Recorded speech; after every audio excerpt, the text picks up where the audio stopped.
Shalom jemaat yang dikasihi Tuhan. Pesan pastoral pada hari ini berbicara tentang hidup yang berkemenangan. Artinya bagaimana kita meraih atau mencapai kemenangan dalam kehidupan ini. Menjalani kehidupan ini bagaikan memasuki sebuah medan peperangan. Ya, Anda dan saya sedang memasuki medan pertempuran, medan peperangan. Dalam Matius pasal yang ke-6 ayat 34, Tuhan Yesus berbicara tentang kekhawatiran. Memang pasal yang ke-6 Injil Matius ayat 34, Tuhan berbicara setiap hari mempunyai kekhawatirannya masing-masing. Setiap hari mempunyai kekhawatirannya masing-masing. Jadi setiap hari kita bergumul dengan kekhawatiran yang berbeda. Jangan pernah Anda bermimpi bahwa satu hari yang tanpa pergumulan, satu hari tanpa peperangan. Ada peperangan masing-masing, ada tingkat kesulitannya masing-masing. Itulah kehidupan. Kita sedang hidup dalam dunia yang sudah terkontaminasi oleh dosa, tercemar oleh dosa. Dunia berada dalam kuasa si jahat. Galatia pasal 1 ayat yang ke-4. Kita sadar itu. Kita tidak berada di tempat yang aman. Saudara dan saya tidak berada di tempat yang aman, yang steril, yang tanpa peperangan, tanpa kesulitan, tanpa tantangan, tanpa ujian. Tidak. Kita menghadapi itu setiap hari. Karena dunia ini sudah terkontaminasi. Dan dunia adalah jatuh ke dalam dosa. Dan dunia dalam kekuasaan iblis. Kita harus sadar itu. Ya. Namun kita bersyukur bahwa Tuhan memberikan kepada kita sebuah janji kemenangan. Ya. Janji kemenangan. 1 Korintus pasal 15 ayat 57. Sebagaimana Kristus yang telah menang dari semua pergumulannya, maka Dia menjanjikan kita bukan sekedar penyertaan, tapi jaminan memperoleh kemenangan. Dan hari ini kita akan belajar, ada beberapa hal yang perlu kita lakukan, yang perlu Anda dan saya lakukan untuk mencapai kemenangan itu. Yang pertama adalah hubungan yang terus-menerus dengan Tuhan. Yohanes pasal 15 ayat yang keempat. Yohanes 15 ayat yang keempat. Tinggallah di dalam aku dan aku di dalam kamu, sama seperti ranting tidak dapat berbuah dari dirinya sendiri kalau ia tidak tinggal pada pokok anggur. Demikian juga kamu tidak berbuah jikalau kamu tidak tinggal di dalam aku. Ya. Dalam satu perikop ini, ayat 1 sampai dengan ayat yang ke-8, Tuhan Yesus berbicara tentang satu perumpamaan pengandaian tentang pokok anggur yang benar. Tuhan mengandaikan dirinya sebagai pokok yang benar, pokok anggur yang benar. Kita umpamanya sebagai ranting-ranting. Ranting-ranting ini akan terus menghasilkan buah kalau atau selama ranting-ranting itu terus melekat pada pokoknya. Pokok yang menjadi sumber segala sesuatu. Sumber kehidupan. Ya.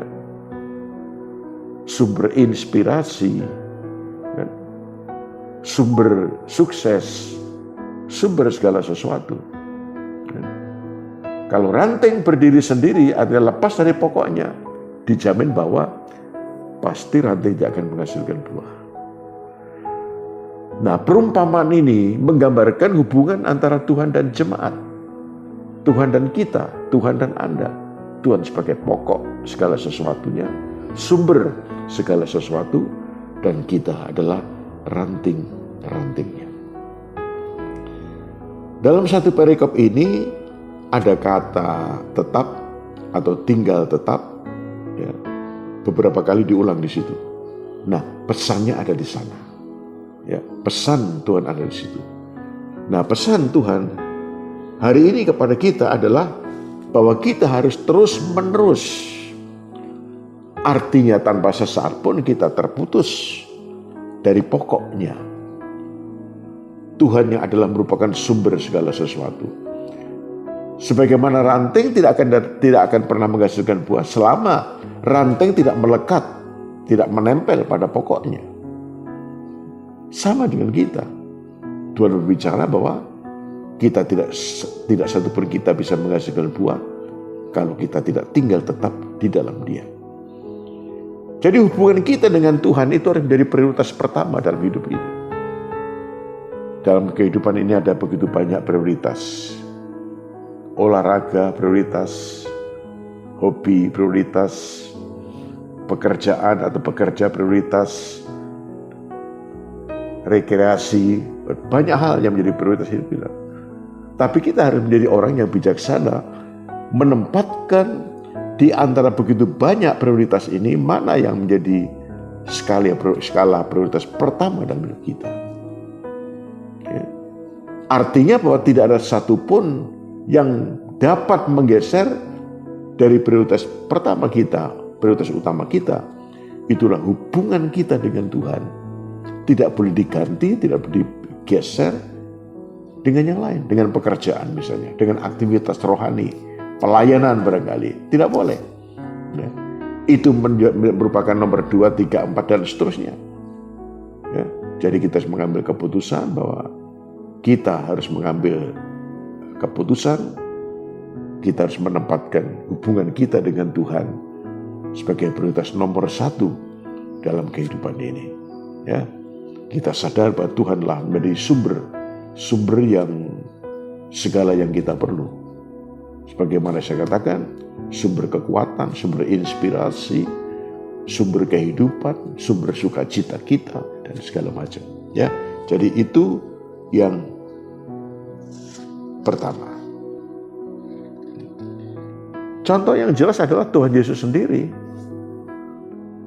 Dalam kehidupan Tuhan selama pelayanan, mobilitasnya begitu tinggi.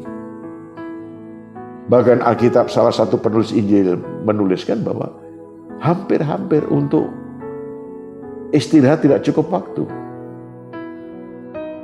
Tuhan mengajak murid-muridnya untuk beristirahat bareng sejenak di tempat yang sunyi. Ya, karena mobilitasnya begitu tinggi. Anda perhatikan di situ begitu Tuhan memanage waktunya begitu. Ya, begitu cepatnya sehingga tidak boleh ada sesaat waktu itu yang terbuang. Nah, tapi Anda perhatikan di situ dalam Injil sinoptis kita mendapatkan Matius, Markus, Lukas, kita menemukan bahwa seringkali Tuhan mengambil tempat di tempat-tempat yang sepi, tempat yang sunyi. Waktu malam dia bangun pagi-pagi. Dicatat seperti itu, sendirian dengan Bapanya. Ya. Dan berkali-kali Anda menemukan seperti itu. Ya. Berarti Tuhan Yesus menjadikan hubungan dengan Bapa di sorga itu menjadi satu-satunya prioritas pertama. Tidak boleh ada yang lain. Nah, sebab itu dia sukses. Ya. Dia mengadakan pergumulan, peperangan setiap hari. Ada tingkat kesulitannya begitu dahsyat, begitu tinggi. Tapi kita menemukan dia selalu menang. Kenapa? Karena hubungan dengan Bapa di sorga, hubungannya dengan Bapa di sorga itu dipelihara menjadi prioritas yang pertama. Yang kedua, iman. Ya. Iman ini menjadi yang kedua, bagaimana kita ingin mendapatkan, kalau kita ingin mendapatkan sebuah kemenangan dalam kehidupan. 1 Yohanes pasal 5 ayat 4 dan ayat 5. Sebab semua yang lahir dari Allah mengalahkan dunia, dan inilah kemenangan yang mengalahkan dunia, iman kita. Siapakah yang mengalahkan dunia selain daripada dia yang percaya bahwa Yesus adalah anak Allah? Jadi untuk mencapai kemenangan yang kedua adalah beriman. mengimani akan janji-janjinya, mempercayai akan penyertaannya, ya, mempercayai akan jaminan yang Tuhan berikan kepada kita. Nah, seringkali memang dalam kehidupan ini hal-hal yang nyata, yang kita lihat, yang kita alami sehari-hari itu lebih banyak berbicara daripada sesuatu yang tidak kelihatan.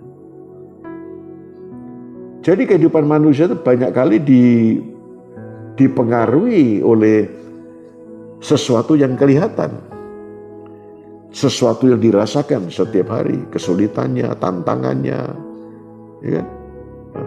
Daripada dibanding dengan sesuatu yang tidak kita lihat. Tapi inilah yang justru iman ini akan menjadi satu sumber, satu kekuatan, satu power di mana kita dapat mencapai kemenangan itu. Sekalipun kita menghadapi tantangan yang tidak mudah pada hari ini. Contoh, Abraham misalnya. Dalam kitab Kejadian pasal 22 ditulis peristiwa itu. Abraham diperintahkan Tuhan untuk membawa Ishak, anak tunggalnya itu, ke puncak Moria dan membuat satu korban bakaran untuk dia, untuk Tuhan di puncak Moria itu. Abraham tanpa berbantah-bantah, Alkitab menulis pagi-pagi benar dia mempersiapkan segala sesuatu dan melaksanakan apa yang diinstruksikan Tuhan. Ada satu pengalaman. Kalau Anda baca di sana. Dalam perjalanan itu, karena puncak Moria sudah makin dekat setelah 3 hari perjalanan mereka, tiba-tiba suara Ishak anaknya itu memecah kesunyian. Alkitab menulis Ishak memikul kayu dan Abraham memegang api dan pisau.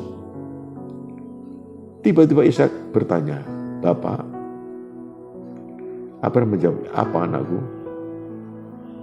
Ini kayunya sudah ada. Apinya juga sudah ada. Tetapi di manakah anak domba yang akan dikorbankan?" Ini kan bahasa ini bisa merobek, menyayat hati Abraham. Atau barangkali juga bisa mengurungkan niat Abraham untuk membawa, menjadikan Ishak sebagai korban. Bisa membatalkan itu. Tapi coba Anda baca dalam kitab Kejadian pasal 22. Suara pertanyaan si Ishak itu memang menyayat hati Abraham. Tetapi dia menjawab dengan iman, "Anakku, Allah lah yang akan menyediakan anak domba yang akan dikorbankan." Perhatikan, itu jawaban dengan iman itu. Ya. Berarti Abraham lebih mempercayai apa yang Tuhan janjikan, mempercayai, dia beriman kepada Tuhan, kepada Tuhan, bahwa dia akan memberi yang terbaik. Ya, dia akan memberi yang terbaik. Yang penting adalah bagaimana dia mentaati instruksi dari Tuhan. Jawabannya adalah jawaban dengan iman itu. Dan akhirnya memang demikian yang terjadi. Kita menghadapi pergumulan-pergumulan yang sangat berat. Apalagi dalam situasi pandemi kita pada hari-hari ini. Tapi yakinlah, kita bisa mengalahkan, kita akan bisa melewati semua.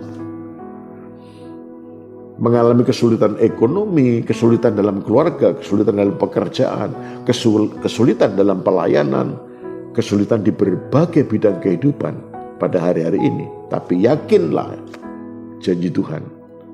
Beriman kepada apa yang Tuhan janjikan. Beriman akan penyertaan.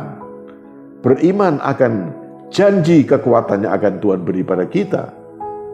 Beriman dan berpegang teguh pada janji-janjinya. Ya, jadi kita dari waktu ke waktu harus terus membangun iman kita. Ya, harus terus membangun iman kita. Alkitab bilang, Iman itu datang dari mendengar dan mendengar atas firman Kristus. Artinya bahwa kita harus lebih banyak mendapatkan input, informasi yang datang dari firman Tuhan dibanding dengan informasi yang datang dari dunia ini. Mengapa seringkali kita kehilangan iman? Karena yang banyak kita dengar, banyak kita lihat tuh informasi-informasi yang datang dari dunia ini. Apa yang kita lihat, apa yang kita dengar, gitu ya. Tentang kesukaran, ya. Tentang banyak hal yang terjadi, hal-hal negatif yang terjadi. Itu yang kita lihat, yang kita dengar. Nah, sebaliknya begitu banyak anak-anak Tuhan yang miss. Begitu sedikitnya mendapatkan informasi dari firman Tuhan. Nah, sebab itu kita harus mengambil sebuah keputusan, ya, mengambil sebuah keputusan, komitmen pada hari ini. Ayo kita mengambil komitmen bersama, Anda dan saya juga, ya, untuk terus memberi makan pikiran kita, memberi makan hati kita, membaca Alkitab setiap hari, atau membaca buku-buku rohani saat teduh, kesaksian-kesaksian, hadir dalam ibadah. Itu semua adalah cara bagaimana kita menghidupi iman kita, ya, memelihara iman kita, sehingga iman kita bertumbuh terus makin lama makin kuat. Dan itulah yang akan Tuhan katakan akan mengalahkan dunia. Siapa gerangan orang yang bisa mengalahkan dunia? Adalah orang yang beriman bahwa Yesus adalah Tuhan dan beriman kepada janji-janjinya. Ya, yakinlah itu semua. Dan yang terakhir, kehendak. Nah, di sini untuk menjadi pemenang itu adalah kehendak, pilihan. Kita harus mengambil keputusan untuk menjadi pemenang. Ya, itu keputusan ada di tangan kita. Kita mau menang atau mau kalah. Ya, keputusan bukan dari Tuhan. Tuhan mengharapkan kita menang. Tuhan berikan kepada kita sesuatu yang memberikan jaminan untuk mencapai kemenangan. Hubungan kita dengan Dia tadi seperti pokok anggur dan ranting-rantingnya, lalu keyakinan kita terhadap janji-janjinya. Tuhan berikan kepada kita firman-Nya, ya, kekuatannya, penyertaannya, ya. Tapi sekarang menjadi pilihan kita. Itu kehendak. Untuk menjadi pemenang itu adalah kita harus mengambil keputusan sendiri. Kita harus mengambil tekad, mengambil keputusan, ya, mengambil tekad secara bulat. Aku mau menang dalam kehidupan ini. Menang menghadapi godaan, menang menghadapi kesulitan, menang menghadapi ujian, menang dalam menghadapi berbagai tekanan dalam kehidupan ini. Ya, itu adalah merupakan sebuah pilihan. Jadi kita harus secara sadar, ya, harus secara sadar kita mengambil pilihan, ya, menyatukan, membulatkan hati kita, membulatkan tekad kita, ya, kita menghendaki, saya menghendaki sebuah kemenangan. Nah, baru kemudian kalau kita punya kehendak seperti itu, kita punya tekad, kita bisa bertahan ketika menghadapi berbagai masalah dalam kehidupan ini. Ya, karena tekadnya, kehendak kita adalah menang, mencapai kemenangan. Dan untuk mencapai kemenangan tentu kita harus masuk dalam peperangan. Dan kita tidak pernah menyerah dalam peperangan, tidak pernah menyerah dengan kesulitan, tidak pernah menyerah dengan tekanan-tekanan dalam kehidupan. Karena itu semua adalah merupakan sesuatu yang menguji kita. Yakinlah, ya, dan Tuhan Roh Kudus akan menolong kita, menolong kehendak kita, sehingga kita mampu melewati semua problem, pergumulan, kesukaran dalam kehidupan ini.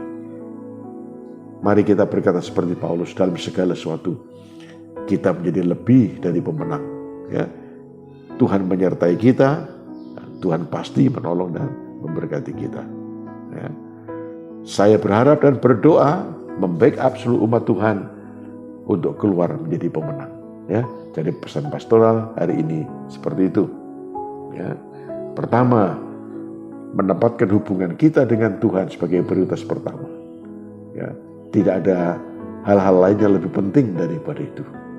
Yang kedua, mengimani akan janji-janji Tuhan, mengimani akan sabdanya, mengimani akan janji penyertaannya, dan yakinlah itu. Ya. Dan yang ketiga, kita harus mengambil keputusan. Kita harus punya kehendak, tekad, pilihan yang benar untuk menang. Ya. Nah, mudah-mudahan ini akan menolong kita. Ya. Shalom dan Tuhan memberkati. Selamat berjuang dan nikmatilah kemenangan bersama dengan Tuhan. Ya. Bapa di sorga, terima kasih kiranya Roh Kudus akan menolong sehingga umat-Mu kami boleh mencapai kemenangan itu. Sebagaimana Engkau yang telah menang, maka kami tahu bahwa Engkau juga menginginkan kami anak-anak menjadi pemenang, lebih dari pemenang dalam segala sesuatu. Sebab itu Bapa di sorga, hari ini kami mau mengambil keputusan untuk menempatkan hubungan kami dengan Engkau di tempat yang pertama. Tolonglah kami ya Tuhan, kami disadarkan bahwa sebagaimana ranting tak dapat menghasilkan buah tanpa melekat pada pokoknya, kami sadar Tuhan bahwa kami tak dapat menghasilkan apapun dalam kehidupan ini, apalagi kemenangan, tanpa kami harus melekat dengan Engkau sebagai sumber segala sesuatu yang kami perlukan. Bapa yang baik, kami bersyukur Engkau telah mengajarkan kami tentang iman. Kami hidup di tengah-tengah kesulitan pada hari-hari ini, dan seringkali kami memang sangat terpengaruh dengan apa yang kami rasakan, apa yang kami lihat, dan itulah yang terjadi. Seringkali hati kami kecil, nyali kami sudah mulai hilang ketika menghadapi berbagai macam kesulitan. Namun kami bersyukur Tuhan, Engkau telah memberikan jalan keluar, bahwa orang yang memenangkan dunia adalah orang yang percaya akan Engkau. Satu-satunya Allah pencipta langit dan bumi, Allah yang berkuasa, Allah yang firman-Nya iya dan amin, Allah yang berjanji menyertai kami.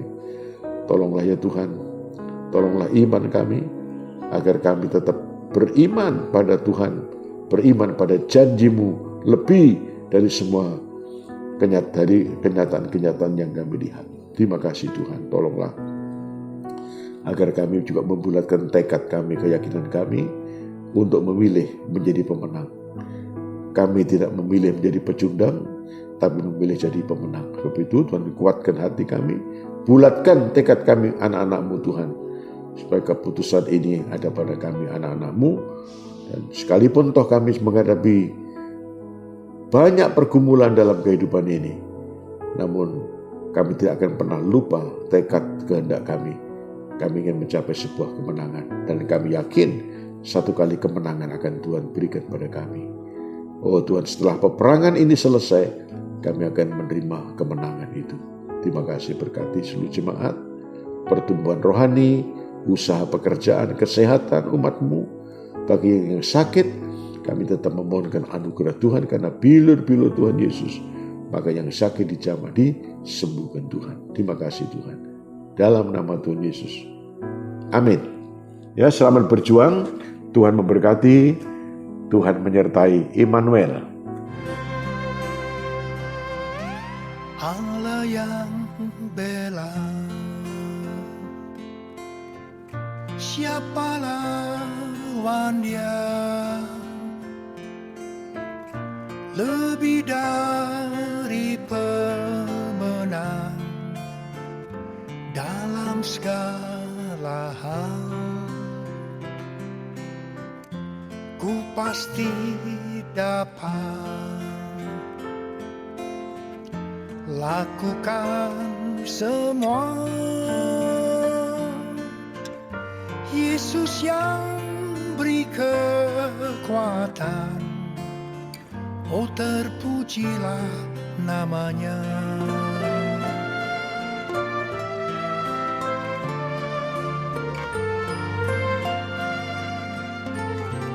Allah yang bela, siapa dengan Dia lebih dari pemenang dalam segala hal. Ku pasti dapat lakukan semua.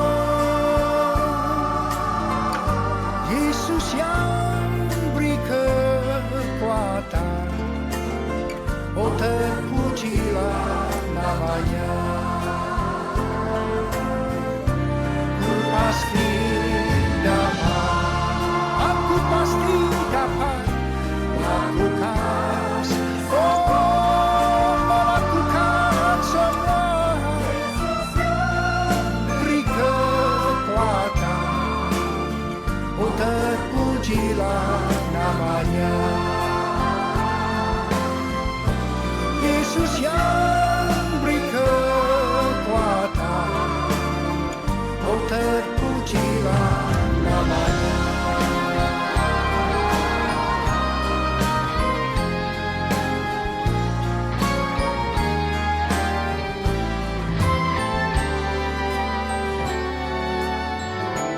Ya Tuhan, ku percaya, aku percaya. Lewati lembah air mata, aku percaya. Firman-Mu ya dan amin, aku percaya. Kemenangan sudah Kau jamin, aku percaya. Ya Tuhan, ku percaya, aku percaya. Lewati lembah air mata, aku percaya. Firman-Mu ya dan amin, aku percaya. Kemenangan sudah Kau jamin, aku percaya. Kemenangan sudah Kau jamin,